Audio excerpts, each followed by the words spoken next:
create a weak pawn and keep attacking it into the endgame. That is by far the most lucrative Caro-Kann playstyle. This is what we're going to be going over today, just because I've been implementing this strategy so many times to the point where pretty much every game that I play looks and feels the same. I genuinely believe this is a free win, and it should help you to never struggle with the Caro-Kann again. So let me show you what I got. Oh dear, chess improvers. Caro-Kann improvers, more specifically. Welcome back. We're gonna try to get a Caro game facing 2100 opponent from India. And let's see. What are we gonna get?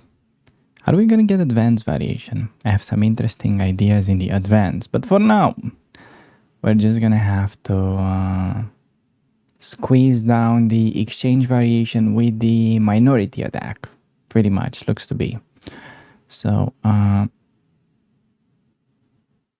we are gonna get our pieces developed while avoiding to get bad pieces, castle, and then looking to push these pawns. So, gonna try to create a weak pawn on the queen side. And that's gonna be our game plan. Move order wise, he seems to be playing the correct way with bishop d3. So, my favorite move order is to start with this quick bishop g4. For low elo, if you're playing this around 1000, you can always just develop both knights on natural squares, get the bishop outside the pawn chain, and then put e6, bishop e7, castle. That's gonna be enough to get a great opening in the exchange variation with the Caro-Kann. So remember, this setup works specifically if they play the move ed. If they go e5 or protect the pawn, this is gonna lead to different variations. You're gonna need different piece setup. But yeah, that's all you need to know. Only 3 lines, which is really not a lot for a chess game. To play an opening and know 3 structures, that's as good as you can get pretty much in terms of let's say how easy it is to play an opening. My opponent plays knight e2, so when he already makes concession, knight belongs to f3, fighting for the center. We can just start with both knights, and I'm actually just gonna play like I suggested for low elo. So yeah, let's see. Interesting stuff. I'm actually pretty hyped about this. We're gonna try to get an instructive game in the exchange. So bishop g4. Now there is opportunity for my opponent to attack the pawn, but yes, he starts by attacking the bishop.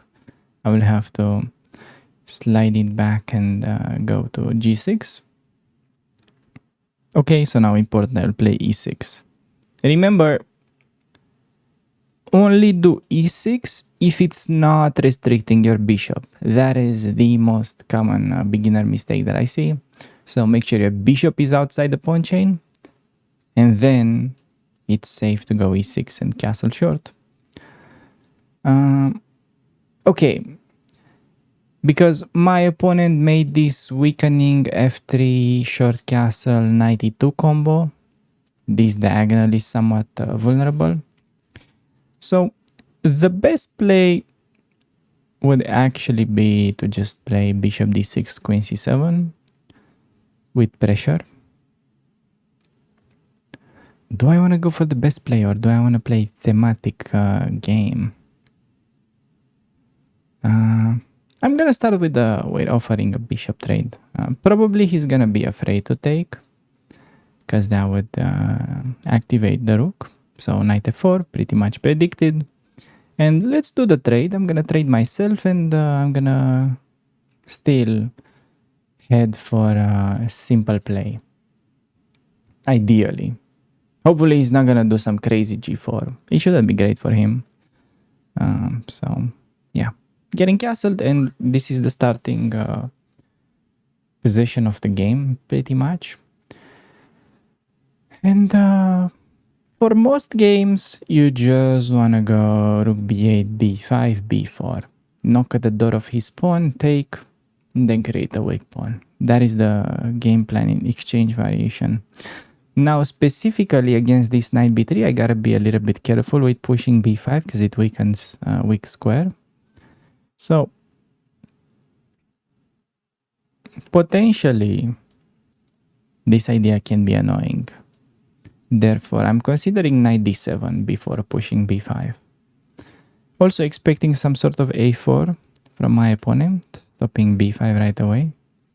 So a4 and just try to slow down. Bishop d2, normal development. b5, knight c5. This is the time where we need to calculate a little bit. Can take, play knight d7, he goes b4. But then I get knight e5, knight c4. Get a strong knight of my own. Yeah, let's play for it. No need to be so afraid. I think we can go for it. It's a bit risky strategically in this fashion. But okay, against knight c1, this is exactly the type of move that we want to see. So opponent is retreating, and now I have the option of pushing b4. The only thing that somewhat bothers me slightly is c4. Although I can take and then pick up the pawn, so just b4, and gonna be huge difference because once we take and he recaptures with a pawn, it doesn't feel like we're doing a whole lot, right? We're just aimlessly moving pawns. But look at the pawn. If you compare it back with what it was in this position, c3, you will never really get pressure by putting rook on open file there, because it's a pawn protected by a pawn. Opponent doesn't have to worry about it. But now the pawn on c3 cannot be protected by other pawns, which makes it a weakness. So beginners have a blind spot for such pawns. You can immediately target them and just win games by targeting such pawns. Okay, I think I'm gonna go knight a5. Preparing to put my knight on a weak square, and the calculation seems to be all right after the trade, and then c4 dc should be enough. And if he doesn't trade, I'm gonna get a nice square. So let's see. We're going for the thematic queenside play for the exchange variation that I've mentioned in the beginning. As long as your king is safe, you're just gonna have free pressure on this side of the board. So this is the focus. And my opponent plays c4, which is the move that I was expecting, attacking the queen on the discovery. Now, my initial instinct was to just take, but maybe also queen a6 to pin can be interesting. However, because his queen is protected, then still c5 works. And we can trade queens. As long as I don't get to attack d4, it doesn't really make sense to enter. So I wanted to go for takes. Bishop takes a5, cd3, knight d3, and we get a position where he has isolated pawn on d4. Yes, let's just go for the squeeze. Funny move here, queen h7 to take that pawn, but I don't think it was good. So if you are planning to be like a lifelong Caro-Kann player, this is the bread and butter, this type of structure. So now the game begins. We're gonna go for the squeeze. I'm gonna activate the knight and fix the weak pawn, bring rook onto the open file, and we'll play the game. The nice thing about this is that it's always risk-free. You're never really in danger zone, never risk of losing. It's a two-result game. So, especially as a chess beginner, what can you wish for more? Come on, guys, stop going for cheap trips, trips and tricks. It's actually well said, because the tricks that you're trying to play end up to be trips. So tricks are not good. Play for slow, strategic play. Okay, how do I bring my pieces? I'm somewhat afraid of knight e5, knight c6. It's gonna be a bit annoying to deal with. Bishop f6, knight e5. I don't want to trade. Although we could try to squeeze that position, I'd much rather keep his isolated pawn, but I have to go for it. This knight e5 activity, it's a bit too annoying for me to tolerate. I have intolerance to knights on c6. So, been diagnosed as a kid. If your opponent gets a knight on c6, you'll become dizzy. So, I'm not gonna allow that. And now my concept was actually to play for a g5 and try to bring king to f5. So, I have a permanent knight in the center, protected by a pawn. He will never be able to target it. I'm not afraid of rook c1 because he never gets to infiltrate, because my knight covers. So the plan would be to improve my king position. Bishop d2, good move. I just have to protect the pawn. I'm hoping h4 is not going to be problematic, although it's perhaps a good move for him that I overlooked. But yeah, now that I'm going to get my king where I wanted, this should be nice. And sure, it's probably still a draw with correct play, but I have some prospects with this weak pawn and strong knight. I can also do rook c8 and then choose the file. So yes, king g6 activating. Perhaps that's gonna provoke g4. Oh, he offers draw. Come on. The game just began. Come on, opponent. I got you in the ideal scenario. You'll have to suffer now. Bishop e3. Okay, so he's targeting pawn. I understand that. The thing is, even if we trade a pawns, he's still suffering. So, not gonna be an easy way out. And maybe I can just play rook c8 at this point. So, bishop a7, I trade rooks, I play rook c2, I win a2. Yeah, this is very pretty. Wow, it starts looking quite good. We're about to bake the cake. My opponent is a cake. We're about to bake him. Oh, such a nice endgame. So I'm threatening to trade either rook and then play rook c2. The difference is if I infiltrate on the second rank, he's kind of doomed. If he infiltrates on my 7th rank, he has no threats because my king is safer. Due to how pawns are placed and also my knight is much more dominant. It's actually creating threats against his pieces while his bishop is surely attacking a7, but what else? Cannot make a living these days just attacking a7. That's gonna be too difficult. I would like to give examples of weird jobs that you can make a living with, but I don't know. I should make research for next video. But I've heard there is actually a job that you can be a professional sleeper. You're just testing beds. That's your job. I don't know how much it makes, but yeah, I will look it up for the next video, I promise. In the meantime, my opponent is choosing his poison. Now he just offered the draw. This idiot master teaching declined just for content. What is he doing? I'll have to trade. Okay, so he goes for takes. Yeah, only move for me. Rook c2, yes, trying to defend, but now...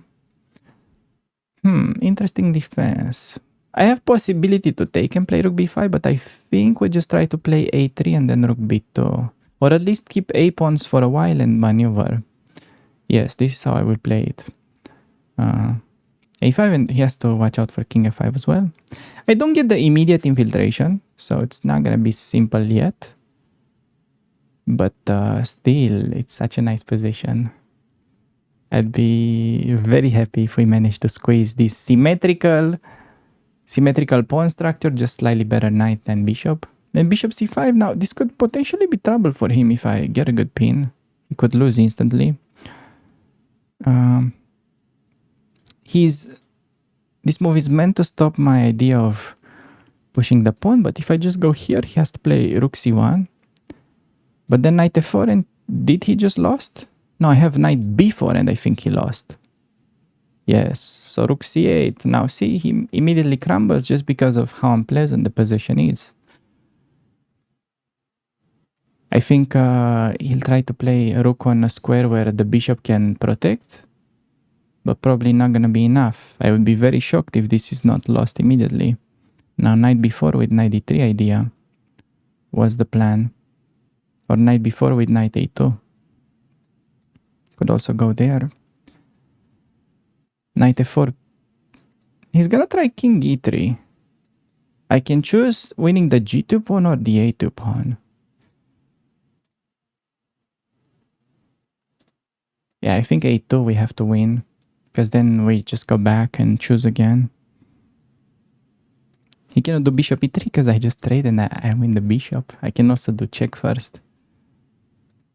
Yes, so we got him with some concrete problems. And I think the play is to take, go back, go knight a6, force trade, and then win with the extra pawn. So that's what we're doing. Ah, he has rook a1, strong move that I forgot about. Okay, I mean, I will have 2 pawns in the endgame, so we're cooking. I will start pre-moving just for safety measures. Okay, choose your side. Okay, he's going there, very risky. I'll just try to grab as much space as possible with these pawns.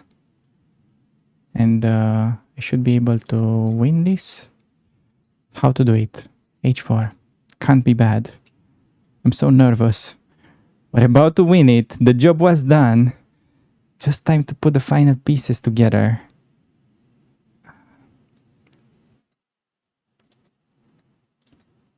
So let's do f5. I'm not so afraid of rook infiltration because that will empty... That will make room for infiltration on second rank. Yes, so he's still there. I think time to do... I will do rook e5. Not super clear why. Okay, so I think now I get rook behind the pawn. It should be rather easy because his rook will have to be passive. Yes, this is very nice. Okay, perfect play.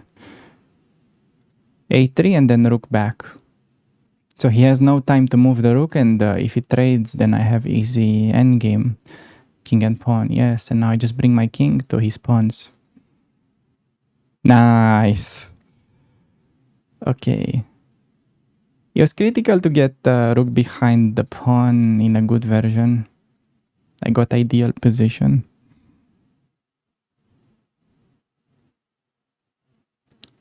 You see, guys, how little you need to actually win a chess game. You don't need to come up with a trap or anything like that. You just need to have symmetrical structure like this, somewhat of a weak pawn, strong knight, and that's something you can work with. All right. If you think this was a pretty thin winning margin, the following game is going to get even crazier because we're going to be going over how you can actually put tremendous pressure on your opponent simply by having a slightly more active king in the endgame. Let's dive right in. Welcome back, everybody. Getting ourselves a game against e4, which has not been very easy lately on this speedrun higher elo account. And my opponent plays knight f3.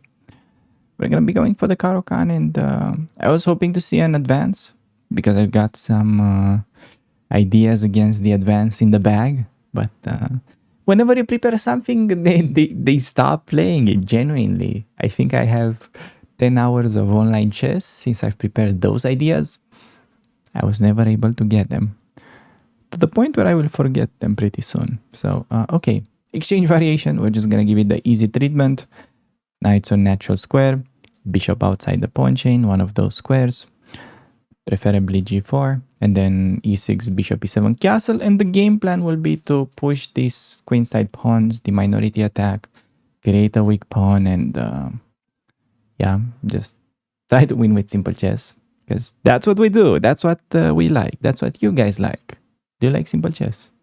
I have a feeling that you guys like simple chess, but Maybe you've all gathered here for some crazy, unseen, every move is a brilliant, double exclam, Mikhail Tal Reborn, and other dangerous names like that. Why are you guys here? Why are we all here? Those are questions that will remain unanswered. But what is pretty obvious is, did my opponent just make a horrific mistake? 95. 95 gives me the feeling that after bishop e2, queen e2, knight takes on d4, we are simply gonna be up a pawn. What is this opponent? Why are you trying to give me a candy? I just had a massive baklava. That's pretty much quarter of my daily calorie intake right there in a snack. So he's also giving me a candy. That's a bit much. Okay, how do I play it? Let me think. I need to act like I'm thinking for a second. So I could do this move and keep queens, but I want to show you guys in game. We have to play end game. You guys like end games, or maybe I just like end games and I'm very selfish and I want to show you what I like. Could be that as well. But in my defense, to my previous Jobava video, I had at least one comment out of 20,000 people that it was a nice end game. So I am not alone. I'm telling you, there is proof. I am not alone. Okay, how do we play this end game? So I'm gonna put the bishop on the most active square, although bishop e7 for the exchange variation is also fine always. It's just that here it's too good not to play. I don't have a reason because I'm not so afraid of pinning in the end game. I'm just gonna say, okay, what are you gonna do with that pin? Are you gonna back it up? Okay, wow, this is such a nice and thematic endgame for the Caro-Kann. I will be super tilted if I mess this one up. So, okay, how do we play? You need to keep in mind what is the pawn break that we're going to be going for, which is going to be b5, b4. Now, knowing that, I want to achieve it in a way that's not allowing counterplay. I also need to bring this rook into the game. So ideal placement for the rooks would be something like this rook to c8. Okay, not that one specifically. It should be one rook c8, one rook b8. So perhaps it's going to be this and that. This is how you pretty much come up with the optimal rook placement. You have to think about both in advance, because if I play rook c8, could be somewhat positional mistake, because then I'm gonna have to waste another tempo to move the rook. It's gonna be easier if I put this one right away to b8 and the other one to c8. However, the last thing that I need to consider is, can my opponent try some nonsense with c4? c4, dc, knight c4. He's creating isolated pawn, but with the idea to exchange it in the near future. Tricky. For that specific reason, I will begin with rook c8, although I think ideally, I already told you the story, but I'm trying to slow him down from c4. So at the risk of having to lose a tempo in the future, to play this rook to c7 and the other one to b8, it's much nicer to not let him push, it felt like. And g3 he goes. Interesting move. I mean, just not allowing bishop f4. I was actually eyeballing that in case of rook c1. It was interesting to trade the knight to get some clarity for the minority attack. It feels like his knight can create a bit of a mess.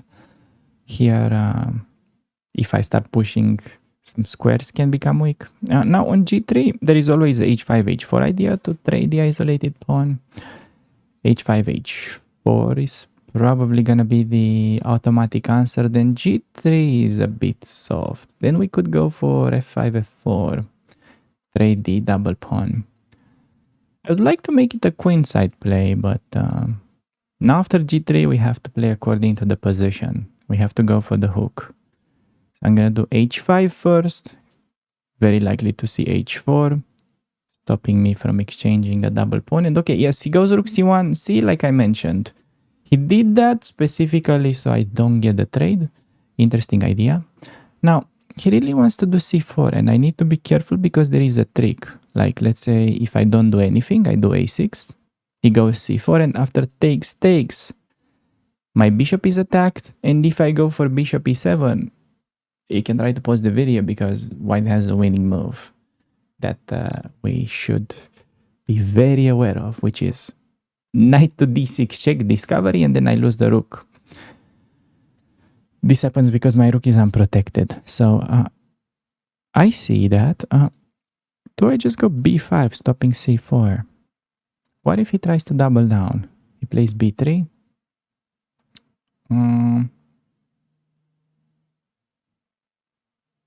Possible, but don't think we need to overthink it. We might as well have to go for it. b5, b3, I think it's a positive inclusion for us because after all these trades, at least he's got another potential target. So b3 indeed he goes for. Wow. This guy, he knows what he wants. Not necessarily something good, but he knows what he wants. So I'm thinking about the king move just to solve the issue with the previous trick that my rook is undefended. Therefore, king e7 comes to consideration. And after c4, trade everything. Let's say he takes with a knight. I can probably still play h4, act like nothing is happening, and after knight d6, king d6, just play that endgame. Yeah. I could also just do h4 right away and act like that. Or king e7. Which one will be more consequent? h4 right away feels a bit more consequent. Yes, I'll do h4. Tempo move. Okay, so c4. I think we trade off the weakness first. He has to recapture, otherwise I deal a lot of damage. Oh, he took that way. Risky.